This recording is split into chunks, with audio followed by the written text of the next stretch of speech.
Et donc, notre communication sera le mode d'action des antirétroviraux et les mécanismes de résistance.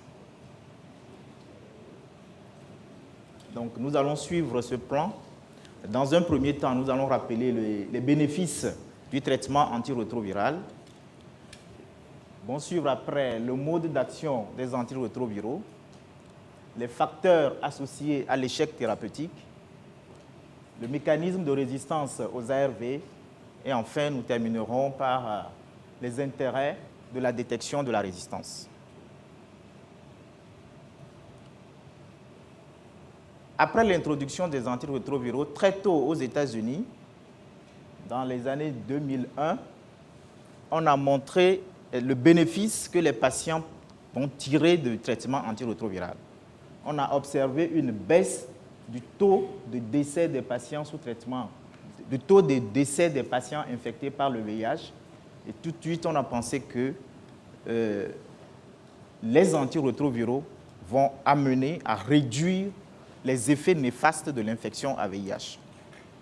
Et la question qui s'était posée, c'est de savoir, est-ce qu'en introduisant les ARV en Afrique, on va avoir les mêmes succès thérapeutiques dans des conditions très difficiles où les ARV coûtent très cher, il y a un problème de ressources humaines.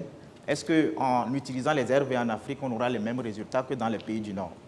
En plus, il y a le problème de la diversité génétique parce que les premiers cas qui ont été traités, c'est chez des patients qui ont les sous-types B, alors qu'en Afrique, on a d'autres sous-types. Mais on a montré que les ARV bien utilisés, bien encadrés, ont donné également des taux de succès thérapeutique assez élevés dans les pays du Sud. Alors, ces ARV, comment est-ce que ces médicaments agissent? Pour comprendre le mécanisme, le mode d'action des ARV, il faut d'abord comprendre les étapes de la multiplication virale. Donc, on a parlé tout à l'heure du CCR5. Ici, c'est la molécule CD4 qui est, c'est le lymphocyte TCD4 et le virus de l'immunodéficience humaine. Le virus va se fixer sur la molécule CD4 par l'intermédiaire de la GP120 et entrer dans la cellule où va rentrer en action l'enzyme clé de la multiplication virale, la reverse transcriptase, qui va convertir l'ARN viral en ADN proviral. Cet ADN va être intégré dans le noyau de la cellule infectée et à partir de cette intégration, il va y avoir synthèse des protéines et de tous les éléments qui vont rentrer dans la production de nouveaux virus. Et ces protéines, ce sont des polyprotéines au départ, et ces polyprotéines vont être coupées en des protéines actives par l'enzyme qu'on appelle la protéase.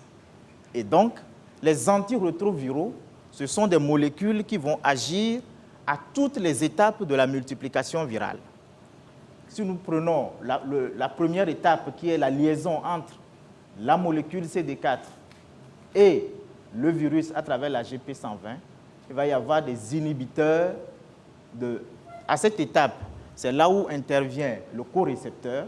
Et donc, il va y avoir des inhibiteurs de fusion qui vont empêcher la liaison entre le virus et sa cellule cible.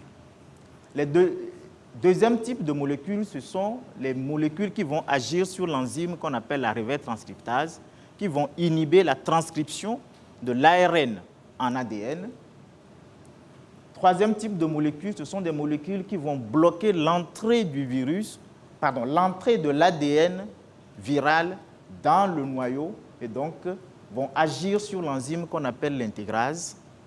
Et enfin, les dernières molécules, ce sont les molécules qui vont bloquer la protéase, qui vont inhiber la protéase pour qu'elle ne coupe pas les protéines virales. Et donc, voici les molécules qui sont disponibles actuellement en traitement. Il y a les inhibiteurs de la transcriptase inverse, on en a déjà parlé. Il y a les inhibiteurs non nucléosidiques de la transcriptase inverse. les inhibiteurs des protéases, hein, un certain nombre, les premières générations, azatanavir, fosamprenavir, indinavir, lopinavir, nelfinavir et sakinavir, et les antiprotéases de deuxième génération, le darunavir et le tripanavir. Les inhibiteurs de fusion, hein, on en a parlé, et les inhibiteurs de l'intégrase, qui est le raltegravir. Il y a d'autres molécules qui ont été découvertes et qui ont été présentées tout à l'heure.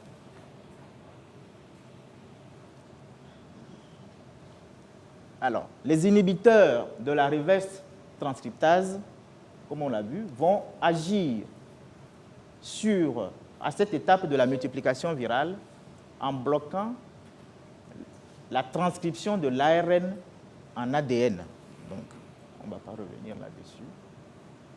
Et ces inhibiteurs sont de deux types. Il y a les analogues des inhibiteurs de la reverse transcriptase qui vont agir par compétition, c'est-à-dire ils vont se comporter comme les nucléotides que la reverse transcriptase doit intégrer pour synthétiser la chaîne. Et dès qu'une de ces molécules est intégrée, elle va bloquer la suite de la production de la chaîne. Alors que les inhibiteurs non nucléotidiques, ce sont des inhibiteurs non compétitifs qui vont agir en se fixant sur le site d'action de la reverse transcriptase. Ce sont deux mécanismes d'action qui sont différents. C'est pour cela qu'on peut les associer pour le traitement antirétroviral. Les inhibiteurs de la protéase, leur rôle, la protéase a pour rôle en fait de couper les polyprotéines qui sont synthétisées. Ces polyprotéines, je prends l'exemple du gène ANV qui va produire la protéine, la GP120 et la protéine, la GP41. La polyprotéine va être coupée par la protéase en des protéines qui sont actives pour le VIH. Sous cette forme, la GP160 n'est pas active et n'est pas reconnue pour faire partie de la molécule. Et donc, les inhibiteurs de la protéase vont bloquer cette enzyme-là et vont empêcher cette coupure. Et donc, dans le cytoplasme, on va avoir des molécules de la GP160 qui ne sont pas actives et donc qui n'apportent pas d'éléments pour la synthèse de nouveaux virus. Les autres molécules, très rapidement, les inhibiteurs d'intégrase comme le raltegravir, va intervenir à la dernière phase de l'intégration de l'ADN viral dans l'ADN cellulaire. Et les inhibiteurs de fusion vont se lier à la GP41 et bloquer la fusion entre le virus et la cellule. L'inhibiteur de du corécepteur CCR5 va inhiber l'entrée du virus dans la cellule en se liant à cette molécule. Alors, si on met un patient sous traitement antirétroviral, quelles sont les raisons qui peuvent entraîner un échec thérapeutique? L'échec thérapeutique peut être dû à 3 facteurs. Il peut s'agir du virus, il peut s'agir du patient, il peut s'agir du traitement que la personne reçoit. Et donc la réplication virale persistante, si on prend le cas du virus, il peut s'agir, l'échec du traitement peut être dû à la diversité génétique ou alors au réservoir du virus. Donc certains médicaments n'arrivent pas à pénétrer dans tous les foyers de multiplication. L'échec peut être dû au patient. Alors, on a remarqué que les patients qui sont mis sous traitement tardivement ont plus tendance à développer plus de résistance que les patients qui sont mis sous traitement tôt. C'est d'ailleurs la raison pour laquelle régulièrement l'OMS est en train de monter le taux de CD4 qu'il faut atteindre avant d'être mis sous traitement. Avant, c'était moins de 200, maintenant on est à 350 parce que mis sous traitement tôt, on a plus de chances de réduire l'apparition de résistance. Il y a l'adhérence au traitement. On va revenir sur l'adhérence au traitement. Et puis, il y a les effets secondaires des médicaments qui font que parfois le patient ne prend pas très bien les médicaments. Il y a le traitement même qu'on met. Si le traitement ne permet pas de supprimer un grand nombre de virus ou de réduire fortement la charge virale, on va favoriser l'émergence des virus. Et donc, une pression médicamenteuse insuffisante va entraîner la sélection, l'émergence et l'évolution vers la résistance. Je reviens sur le facteur adhérence au traitement. Dans une étude qui a été réalisée dans la sous-région, on a remarqué que seulement sur toutes les personnes qui ont été mises sous traitement, après 12 mois de traitement, seulement 76% de ces patients reviennent chercher leurs médicaments. Or, le traitement de l'infection à VIH, c'est un traitement à vie. Après 12 mois seulement, un grand nombre de patients sont perdus de vue. Un autre facteur qui peut entraîner l'échec au traitement, c'est la variabilité génétique du virus. Alors, l'enzyme qui est la transcriptase inverse n'a pas la possibilité de corriger ces erreurs. C'est une enzyme qui commet des erreurs, mais elle n'a pas la possibilité de corriger ces erreurs, ce qui fait que les nouvelles chaînes qui sont synthétisées sont différentes des anciennes chaînes et une erreur est commise après l'appariement de 10 puissance 5 nucléotides. Et tous les jours, on pense qu'il y a plus de 10 milliards de particules virales nouvelles qui sont produites par jour. Et donc, on imagine le nombre d'erreurs de copies, le nombre d'erreurs, le nombre de nouveaux virus qui apparaissent tous les jours. Ce qui amène à l'émergence d'une population virale hétérogène, qu'on appelle des quasi-espèces. En principe, un bon traitement doit pouvoir réduire la production de quasi-espèces.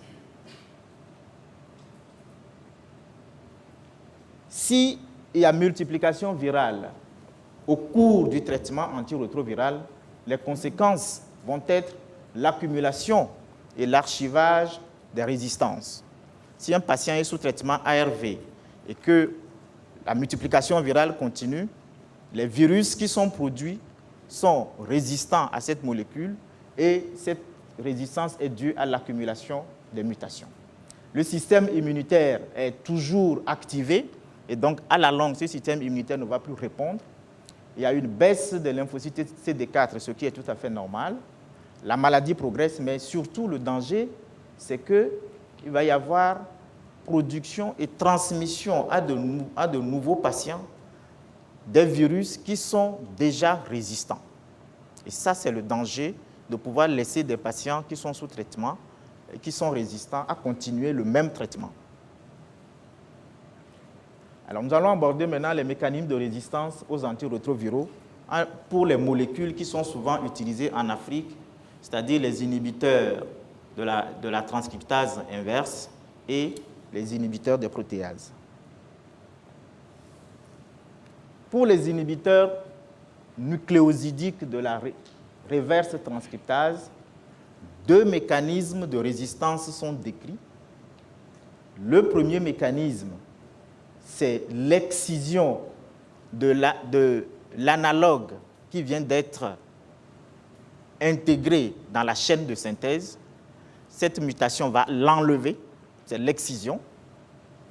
Et le deuxième mécanisme, c'est la diminution de l'incorporation des analogues.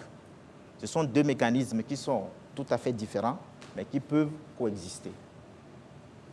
Alors, l'exemple ici, pour un virus qui est sensible, voici l'ARN, voici la reverse transcriptase qui est en train de synthétiser la nouvelle chaîne.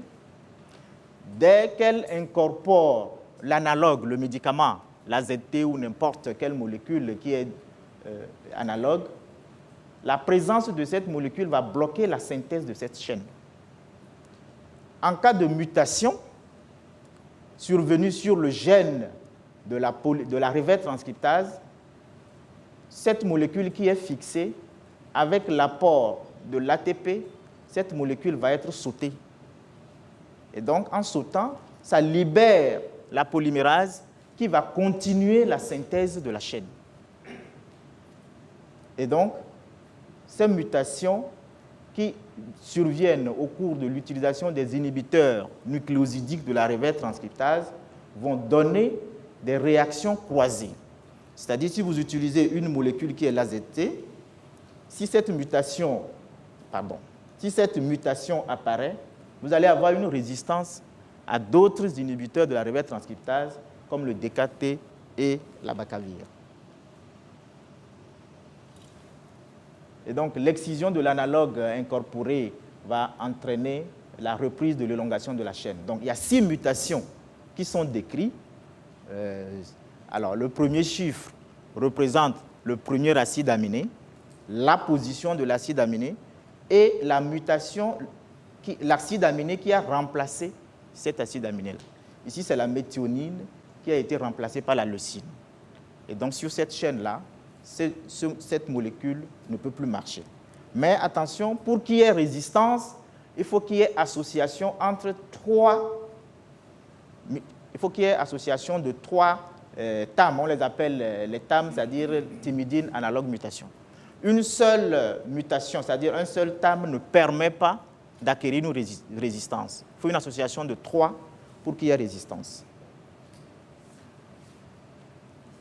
Toujours sur les inhibiteurs nucléosidiques de la reverse transcriptase, le deuxième mécanisme, ce sont les mutations qui entraînent la diminution de l'incorporation de l'analogue. Le médicament est dans la circulation sanguine, mais n'arrive pas à rentrer sur la chaîne. Et donc, ces mutations, le plus décrit, en fait, la plus fréquente dans les études africaines, c'est le M184V.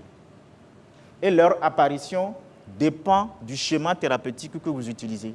Si vous utilisez la lamivudine, vous allez sélectionner la mutation M184V. Si vous utilisez la didanosine, vous allez sélectionner la mutation L74V.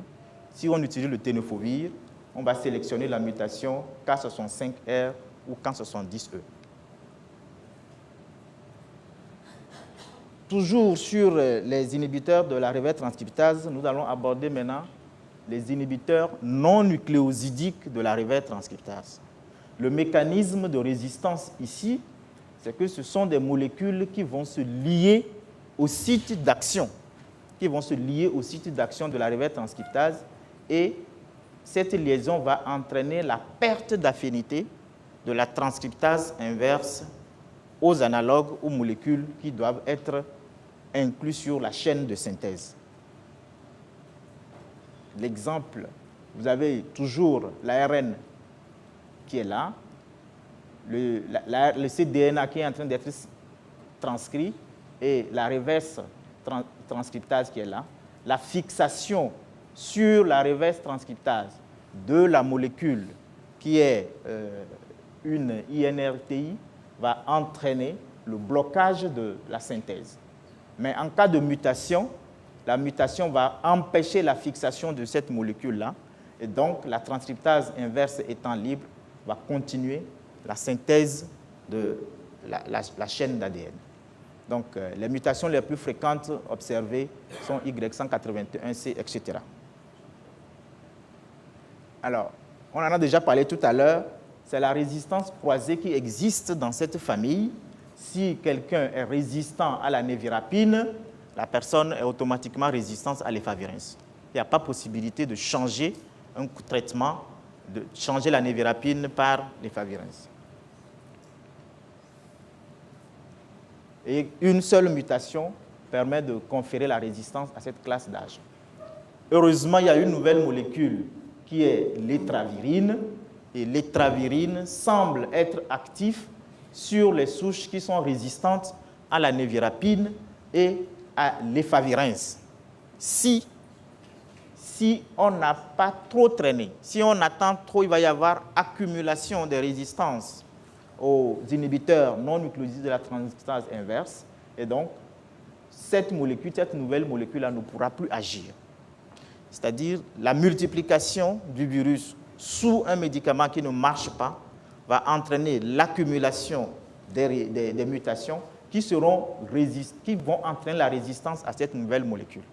Et dans l'étude que nous avons réalisée au Togo, où on n'a pas encore introduit l'étravirine au Togo, 17% des souches sont déjà résistantes à l'étravirine à cause de l'accumulation des mutations. Le mécanisme de résistance aux inhibiteurs de la protéase. Alors, pour qu'il y ait résistance aux inhibiteurs de la protéase, il faut qu'il y ait des mutations.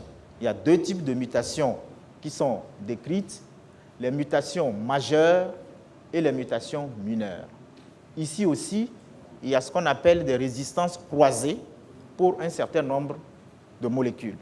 C'est-à-dire un patient qui est sous lopinavir, s'il y a des mutations qui apparaissent, ces mutations compromettent l'utilisation des molécules suivantes qu'on appelle des inhibiteurs de première génération.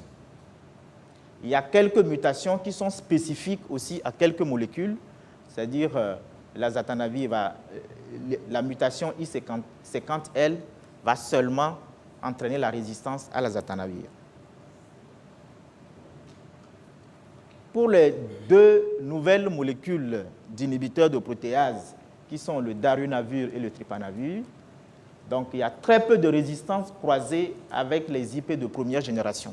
C'est-à-dire un patient qui est sous IP de première génération, qui est en échec, on peut utiliser chez ce patient-là ces molécules de deuxième génération parce que les mutations développées n'atteignent pas forcément ces molécules-là.